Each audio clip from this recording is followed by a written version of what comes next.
ఒక్కసారి చూడొచ్చు ఆ పొగలు ఏ విధంగా వ్యాపిస్తున్నాయి. క్లియర్గా మన విజువల్ చూస్తున్నాం. దాదాపు 3 గంటలైంది కానీ ఇంకా ఇప్పటి వరకు కనీసం అంటే ఎవరిని కూడా కాపాడలేని పరిస్థితి ఉంది. 10 ఫైర్ ఇంజన్ల సహాయంతో దాదాపుగా 3 గంటలుగా శ్రమిస్తూనే ఉన్నారు. ఇటు పోలీస్ సిబ్బంది, అటు ఫైర్ సిబ్బంది, హైడ్రా, డిజాస్టర్స్ మేనేజ్మెంట్ సంబంధించిన టీమ్స్ రంగంలోకి దిగి వారిని కాపాడుతున్నారు. చాలా రిస్క్. నిజం చెప్పాలంటే ఎవరైతే రిస్క్ ఆపరేషన్ లో పాల్గొంటున్నారో వారికి కూడా చాలా రిస్క్ ఇది. ఆ పొగ సంబంధించి వాళ్ళు ఏవైతే తమకు పరికరాలు ఉన్నాయో ఆ సేఫ్టీ పరికరాలు వాటిని ఉపయోగించుకుని లోనికి వెళ్తున్నారు. ఇక్కడ కవరేజ్ చేస్తున్న మీడియా కూడా చాలా తీవ్రంగా ఇబ్బంది పడాల్సిన పరిస్థితి. అంత దట్టమైన పొగలు ఉన్నాయి. ముఖ్యంగా ఇలాంటి ప్రమాదాల్లో మంటల కన్నా పొగల మూలంగానే చనిపోయే పరిస్థితులు ఉంటాయి.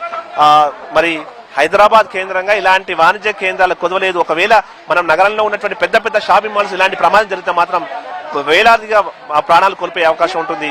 మరి కాపాడడం అంత ఈజీ కాదు. ఇప్పటికైనా వాటిపై ఫోకస్ పెట్టాలి. చూడొచ్చు అందరు కూడా ఇక్కడ స్థానికులు, సిబ్బంది అంతా కూడా తీవ్రంగా శ్రమిస్తున్నారు. ఎక్కడ చిన్న అలా వెళ్ళడానికి ఛాన్స్ ఉందా అని మనం క్లియర్ గా చూస్తున్నాం. ఆ లోపల ఉన్నటువంటి వాటిని లోపలికి వెళ్ళడం కోసం ఎక్కడైనా మార్గం ఉంటుందా అటువంటి వాటిని చూసే ప్రయత్నం చేస్తున్నారు. మొత్తంగా అంటే ఎవరైతే ఇద్దరు కాపాడదామని వెళ్ళారు వాళ్ళు కూడా లోపల చిక్కుకున్నారని చెప్తున్నారు. మరి వారికి సంబంధించి కూడా మనకి ఇంకా వాళ్ళు ఎలా ఉన్నారనే విషయంలో క్లారిటీ లేదు. చూడొచ్చు ఇక్కడ సెల్లార్, ఏ విధంగా సెల్లార్ ఇంత ఓపెన్ గా సెల్లార్లు ఉన్నాయి. ఇలాంటి సెల్లార్లు నగరానికి నడిబొడ్డున ఉన్నా కూడా వీటిని పట్టించుకున్న పాపం లోపల చూడొచ్చు. ఆ మొత్తం మంటలకు ఆహుతైనటువంటివన్నీ కూడా ఆ వస్తువులే. ఇంత నిబంధనల విరుద్ధంగా ఒక సెల్లార్ లో గ్రౌండ్ ఫ్లోర్ లో ఏర్పాటు చేయడం మూలంగానే ఇలాంటి పెద్ద పెద్ద ప్రమాదాలు జరుగుతున్నాయి. నగరంలో ఈ మధ్య ప్రమాదాలను గమనించినప్పుడు అన్ని కూడా సెల్లార్లో చోటు చేసుకున్నవే. సెల్లార్లు అక్రమంగా ఈ పెద్ద ఎత్తున ఈ గోడౌన్స్ ఏర్పాటు చేయడం మూలంగానే జరుగుతున్నాయి. మరి ఆ అధికారులు ఏం చేస్తున్నారనే విషయంలో మాత్రం మనం సమాధానం చెప్పలేని పరిస్థితి ఉంది. ఖచ్చితంగా ఫైర్ సంబంధించిన సిబ్బంది ఎప్పటికప్పుడు వీటిని పర్యవేక్షణ చేస్తూ ఉండాలి. ఇలాంటి 5 అంతస్తుల ఈ బిల్డింగ్ సంబంధించి పూర్తి స్థాయిలో మంటలు దాదాపు కంట్రోల్ చేయడానికి ప్రయత్నం చేస్తారు. కానీ అంతా కూడా ఫర్నిచర్ షాప్ కాబట్టి ఎక్కువగా మంటలు వ్యాపించడానికి ఛాన్స్ ఉంటుంది. అంతా ప్లాస్టిక్, ఆ తర్వాత మిగతా సామాన్ ఉంటుంది కాబట్టి వాటిని కంట్రోల్ చేయడం అంత ఈజీ కాదు. ఇక్కడ సిబ్బంది అయితే లోనికి వెళ్లేందుకు మొత్తం గడ్డపాలతో తవ్వుతున్నారు. మనం లోనికి వెళ్లేందుకు తీవ్రంగా ప్రయత్నం చేస్తున్నారు. ఆ దృశ్యాలు కూడా మనం క్లియర్ గా చూస్తున్నాం. ఇప్పుడు 2 చిన్నారులతో పాటు ఒక వృద్ధురాలు, వారిని కాపాడడానికి 5 అంటున్నారు. ఇంకొకరికి సంబంధించిన ఆచూకీ కూడా దొరకలేదని చెప్తున్నారు. మరి వారికి సంబంధించిన కొంత క్లారిటీ అయితే రావాల్సింది. ఏదేమైనా హైదరాబాద్ వ్యాప్తంగా ఇలాంటి పరిస్థితులకైతే మనకు కుదవలేదని చెప్పాలి. ఇలాంటి పరిస్థితులు చాలా వరకు మనకు హైదరాబాద్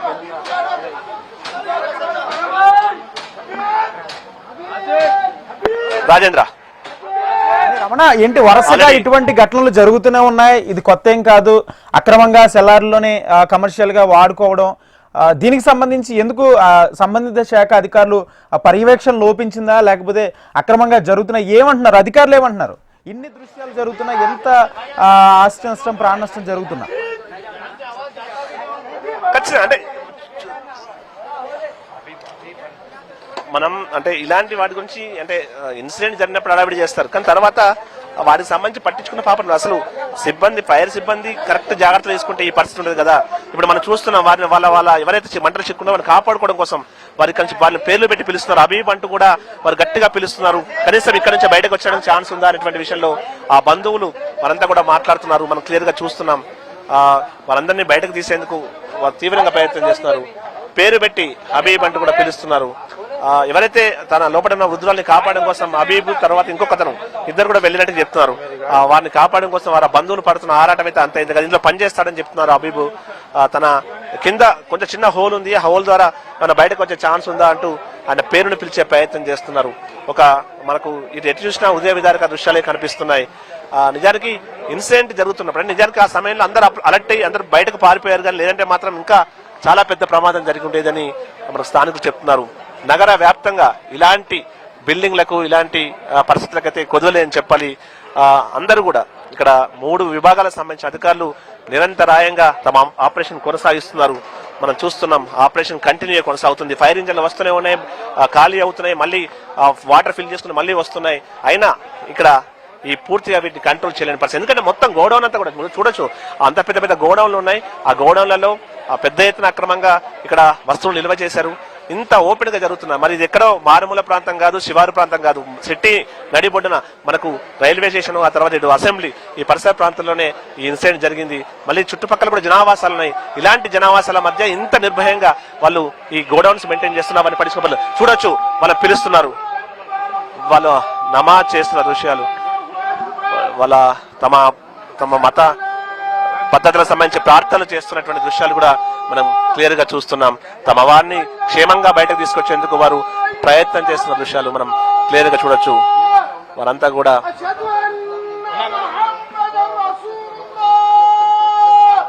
చాలా ఉదయవిదారక దృశ్యం అని చెప్పాలి. తమలో ఉన్నవారు ఇక్కడ ఏడుస్తూ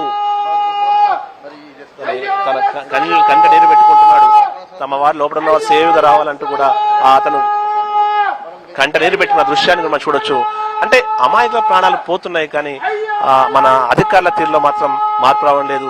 ఒక హృదయ విధాయక దృశ్యం అని చెప్పాలి. తమలో ఉన్నవారు లోపల చిక్కుకున్న తమవారు క్షేమంగా బయటకు వచ్చేందుకు వారు ఏ విధంగా వారు బాధపడుతూ ఆ దృశ్యం చూడొచ్చు. మనం నిజంగా ఉదయ విధాయక దృశ్యం అని చెప్పాలి. తమ దేవుణ్ణి కొలుస్తున్నారు, ప్రార్థనలు చేస్తున్నారు, లోపల ఉన్న వారిని క్షేమంగా బయటేస్తామని చెప్తున్నారు. ఆ కుటుంబ సభ్యులు తీవ్రంగా రోధిస్తున్న దృశ్యం మనం క్లియర్ చూడొచ్చు. ఆయన ఏ విధంగా రోధిస్తున్నాడో మనం చూస్తున్నాం. అంటే ఇట్లా వందలాది ప్రాణాలు గాల్లో కలిసిపోతున్న అసలు అధికారుల తీరులో మాత్రం మార్పు లేదని చెప్పాలి. ఇప్పుడు ఒక వృద్ధురాలు, ఇద్దరు చిన్నారులు, వారిని కాపాడుకోవడం కోసం నిజానికి కూడా ఆ సమయంలో తమ ప్రాణాలను లెక్క చేయకుండా ఒక రెండు ప్రాణాలు కాపాడే ప్రయత్నం చేసి పోయి ఈరోజు వాళ్ళు కూడా అందులో చిక్కుకున్నారు. ఆ దుర్భర పరిస్థితులు, దారుణమైన పరిస్థితుల నుంచి వారు బయటపడాలంటూ కూడా వాళ్ళు ప్రార్థనలు చేస్తున్న దృశ్యాల్ని మనం HMTV స్క్రీన్ పై ఎక్స్క్లూజివ్ గా చూస్తున్నాం. అంటే ఇలాంటి ఇన్సిడెంట్స్, ఇలాంటి దృశ్యాలు ఖచ్చితంగా అధికారులు, ప్రభుత్వాల్లో ఖచ్చితంగా గుణపాఠం కావాలి, వారి కళ్ళు తెరిపించాలి. ఎందుకంటే హైదరాబాద్ నడిబొడ్డున, హైదరాబాద్ నగర వ్యాప్తంగా ఇలాంటి నిర్మాణాలకు కుదరలేదు, ఇలాంటి భవనాలకు కుదరలేదు. ఇప్పటికైనా కళ్ళు తెరవకపోతే వచ్చే రోజుల్లో ఇంకా దారుణమైనటువంటి పరిస్థితులు ఏర్పడే అవకాశం ఉంటుంది. నిజానికి అదృష్టవశాత్తు ఆ సమయంలో అందరూ అలర్ట్ అయ్యారు, లేదంటే మాత్రం ఇంకా చాలా మంది ప్రాణాలు గాలి కలుపుతారు. ఎందుకంటే ఇప్పుడున్న 6 చిక్కుకున్నారు, ఆ 6 కూడా బయట పడతారనేటువంటి నమ్మకం కూడా లేకుండా పోయింది. ఎందుకంటే పొగ కారణంగా, పొగ ఎక్కువ ఉంది కాబట్టి ఆ పొగతో వారంతా కూడా ఆ సమయంలో ఆక్సిజన్ అందక వారంతా కూడా అంటే స్పృహ కోల్పోయే పరిస్థితులు ఉంటాయి. ఇప్పుడు వారంతా కూడా అపస్పరిస్థితి చేరుకుంటారనే భావిస్తున్నారు. వారు కనిపిస్తే మనం వెంటనే లోపల నుంచి రెస్క్యూ చేసి బయట తీసుకుందామని రకరకాల ప్రయత్నాలు, శతవిధాలుగా ప్రయత్నాలు చేస్తున్నారు, కానీ లోనికి వెళ్లడం అసాధ్యంగా మారింది. అద్దాలు ధ్వంసం చేశారు, కిటికీలు ధ్వంసం చేశారు, గోడలకు బద్దలు కొట్టి లోపలికి వెళ్లేందుకు తీవ్రంగా ఇక్కడ సిబ్బంది ప్రయత్నం చేస్తున్నారు. కానీ వారి ప్రయత్నం మాత్రం ఏమాత్రం ఫలించడం లేదని చెప్పాలి. ఆ 5గురు సంబంధించి ప్రాణాలని వారిని కాపాడి తీసుకొద్దామని తీవ్రంగా ప్రయత్నం చేస్తున్నా ఏ మాత్రం పరిస్థితి మార్పు లేదు. ఆ బంధువుల రోదనకు అంతే లేదని చెప్పాలి. మనం చూడొచ్చు, విజువల్స్ లో చూస్తున్నాం. వారంతా కూడా వారి దేవుణ్ణి కోలుస్తున్నారు. తమ వారిని లోపల చిక్కుకున్న వారిని క్షేమంగా బయట తీసుకున్నట్టు కూడా వారు ప్రార్థన చేస్తున్న దృశ్యాలు కంట నీరు పెట్టిస్తున్నాయని చెప్పాలి. ఆ కుటుంబ సభ్యులు ఇంకా వారికి సంబంధించిన భార్య, పిల్లలు కూడా అంతా కూడా బయట వెయిట్ చేస్తున్నారు. వారిని లోపలికి అలో చేయట్లేదు. వారు కూడా తమ వారు క్షేమంగా బయటపడాలంటూ కన్నీరు మున్నీరు అవుతున్న దృశ్యాలు కూడా ఉన్నాయి. వారికి సంబంధించి లోపల అల్లాను ప్రార్థన చేస్తున్న ఆ దృశ్యాలు మనం క్లియర్ గా చూస్తున్నాం. ఏదేమైనా ఈ ఇంత దారుణమైన ఇన్సిడెంట్స్, వరుస ప్రమాదాలు, మనం మధ్యలో మనం చార్మినార్ దగ్గర గుల్షార్ హౌస్ సంబంధించి మనం చూసాం. ఆ గుల్షార్ హౌస్ దగ్గర అంతమంది 10 మందికి పైగా ప్రాణాలు కోల్పోయారు. ఇక సికింద్రాబాద్ సంబంధించి వరుసగా జరిగిన ప్రమాదాలు కావచ్చు, ఎక్కడ చూసినా ఎప్పుడు చూసినా అమాయక ప్రాణాలు గాలిలో కలిసిపోతూనే ఉన్నాయి.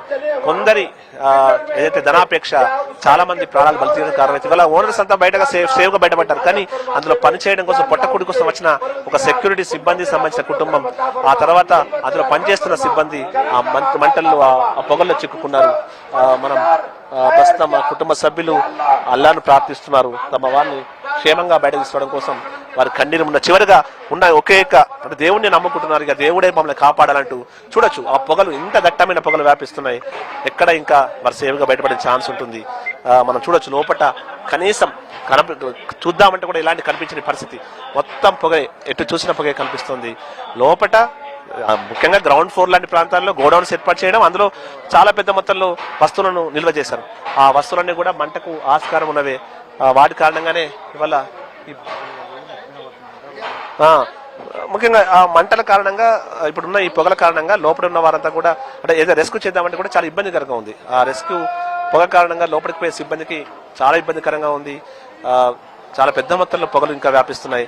ఈ పొగల కారణంగా ఏమవుతుందంటే కామన్ గా మనకి ఆక్సిజన్ పర్సెంట్ తగ్గి కార్బన్ మోనాక్సైడ్ అనేది ఎక్కువ ఉంటుంది కాబట్టి ఆ వాయువులు పీల్చడం మూలంగా ఆక్సిజన్ పర్సెంట్ తగ్గి అప్పుడు మనకు ప్రాణవాయువు అందక మనం క్షణాల్లో చనిపోయేటువంటి ప్రమాదం ఉంటుంది.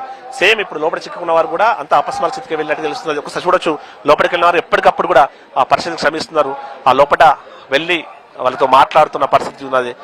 మరి ఇంతవరకు ఏమాత్రం కూడా లాభం లేదంటే చెప్తున్నారు. చూడొచ్చు లోపల వారు లోపల చిక్కుకున్నటువంటి వారిని బయటకు తీసుకొచ్చే ప్రయత్నం తీవ్రంగా చేస్తున్నారు. మొత్తం తమ ప్రాణాలను పణంగా పెట్టి మరి ప్రాణాలను లెక్క చేయకుండా రెస్క్యూ టీం ఏ విధంగా కష్టపడుతుందో మనం చూడొచ్చు. చాలా చాలా ఒక ఇబ్బందికర పరిస్థితి అయితే కొనసాగట్లేదు. ఆ పొగ కారణంగా లోపలికి వెళ్ళడం చాలా ఇబ్బందిగా అని చెప్తున్నారు.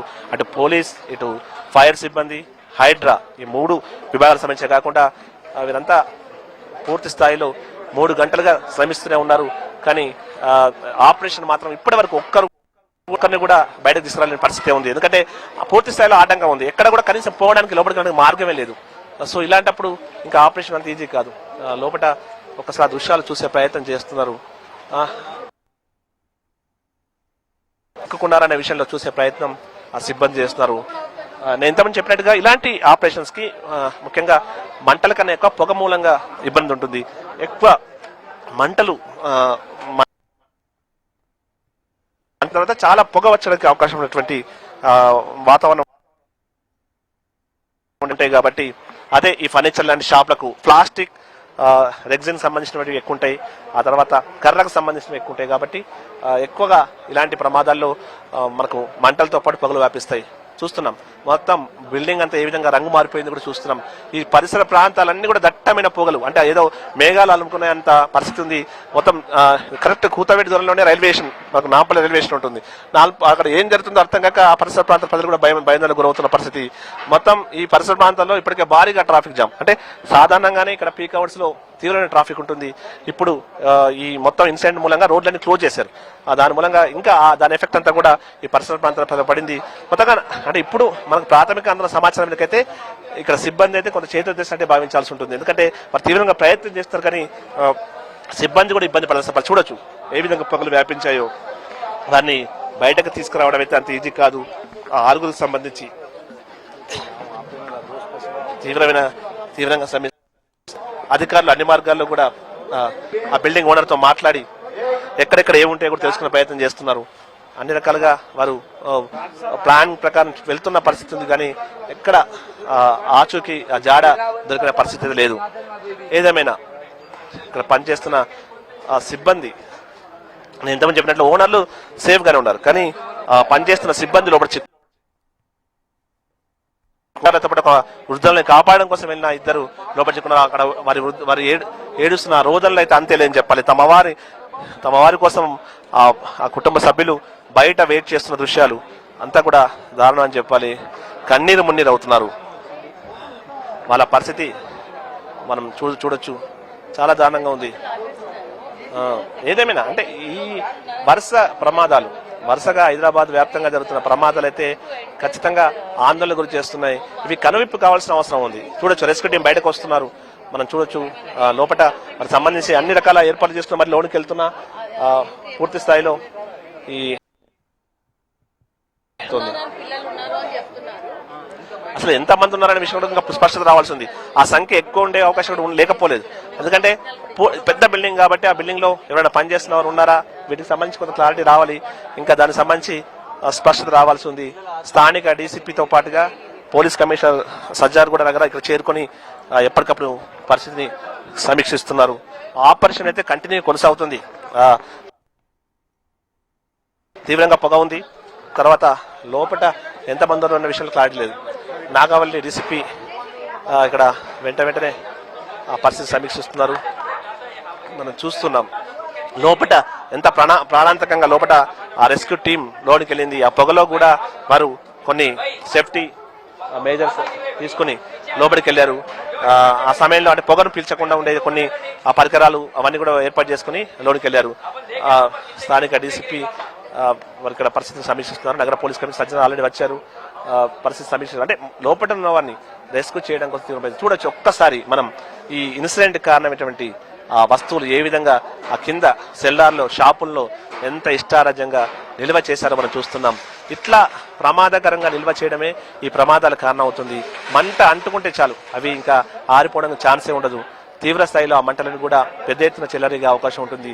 ఇంత నిబంధనల విధంగా ఇంత ఓపెన్ గా జరుగుతున్నా కనీసం ఏ రోజు కూడా ఈ వైపు కన్నెత్తి చూడని అధికారులు మన ఈ సమయంలో ఏమనాలి. ఎందుకంటే ఈ నిర్లక్ష్యం వచ్చే రోజుల్లో ఈ ఇంకా ఎన్నో ప్రాణాలు బలి తీసుకునే అవకాశం ఉంటుంది. ఇంతమంది సిబ్బందిని అంటే ఇప్పుడు వారంతా కూడా ఎంత గంటల తరబడిగా శ్రమిస్తున్నారు. ఇంతమంది శ్రమకు కారణం అవుతుంది. మరి ముందే జాగ్రత్త పడితే ఇలాంటి ఇన్సిడెంట్ జరగడానికి అవకాశం ఉంటుంది కదా అనేటువంటి అభిప్రాయాలు అయితే వ్యక్తం అవుతున్నాయి. నగర వ్యాప్తంగా ఇప్పటికైనా ఇలాంటి భవనాలు ఎక్కడున్నాయి వాటన్నిటిని గుర్తించి సేఫ్టీకి సంబంధించిన మెజర్మెంట్ తీసుకునేలా ఎక్కడైనా ఉంటే వెంటనే కఠిన చర్యలు తీసుకోవాల్సిన అవసరం ఉంది. చిక్కుకున్న వారి కుటుంబ సభ్యులకు సంబంధించిన ఆవేదనకైతే అంతేలేని చెప్పాలి. పోలీస్ సిబ్బంది, ఫైర్ సిబ్బంది నిరంతరాయంగా శ్రమిస్తూనే ఉన్నారు. కానీ ఇప్పటి వరకు కూడా ఒక్కరిని కూడా లోపల నుండి బయటకు తీసిన పరిస్థితి. చాలా పెద్ద బిల్డింగ్, లోపలికి వెళ్ళే ఛాన్స్ లేదు. ఎందుకంటే ముందే మనకు సెల్లార్లోనే మంటలు వచ్చాయి, సెల్లార్లోనే పొగలు వచ్చాయి. సో ఆ సెల్లార్లో ఉన్న వాళ్ళు మరి పైకి వెళ్ళారా అనే కోణంలో కూడా పైదాకా అద్దాలు పగలగొట్టుకుని లోపలికి వెళ్ళడానికి ప్రయత్నం చేశారు. కానీ లాభం లేకుండా పోయింది. అసలు ఆపరేషన్ అనేది అసలు అంత ఈజీ కాదని చెప్తున్నారు. ప్రస్తుతం అయితే ఇంకా ఆపరేషన్ ఇంకా కొనసాగుతుంది. మరి ఎంత టైం పట్టొచ్చు, ఈ పొగలు పూర్తిగా కంట్రోల్ అయితే కానీ వాటిని బయట చేయడం అంత ఈజీ అయితే కానట్టుగా తెలుస్తుంది. అన్ని రకాల అంటే ఓనర్తో మాట్లాడి, ఇక్కడ పనిచేసే సిబ్బందితో మాట్లాడి ఎక్కడెక్కడ మార్గాల్లో అవన్నీ గుర్తించే ప్రయత్నం చేశారు. అన్ని రకాల ప్రయత్నాలు చేస్తున్నారు. కానీ మెయిన్గా లోపట వెళ్ళడానికి అవకాశం ఉంటే తప్ప చూడొచ్చు మనం సౌండ్స్ వినబడితే లోపల గ్లాసెస్ కూడా బ్రేక్ చేసే ప్రయత్నం చేస్తున్నారు. ఆ సౌండ్స్ కూడా మనకు క్లియర్గా అనిపిస్తున్నాయి. గట్టిగా పిలుస్తున్నారు వారిని బయటకు రావడం కోసం, వారిని సేవ్ చేద్దామని. ఎందుకంటే వారంతా కూడా అపస్మరస్థితికి వెళ్ళే అవకాశం ఉంటుంది ఈ సమయంలో. కాబట్టి వారిని బయటకు వచ్చేందుకోసమని తీవ్రంగా శ్రమిస్తున్న పరిస్థితి కనిపిస్తుంది. ఆపరేషన్ దాదాపు 4 గంటలు కావస్తుంది దగ్గర ఇంకా కంటిన్యూ అవుతుంది. ఇంకా ఎవరైతే చిక్కుకున్నారో వారిని మాత్రం ఇప్పటికీ బయటకు తీసుకొచ్చిన పరిస్థితి ప్రస్తుతం లేదు. ఏదేమైనా ఈ ఇన్సిడెంట్ తోనైనా మన అధికారులు ఖచ్చితంగా కళ్ళు తెలవాల్సిన అవసరం అయితే కనిపిస్తుంది. రాజేంద్ర.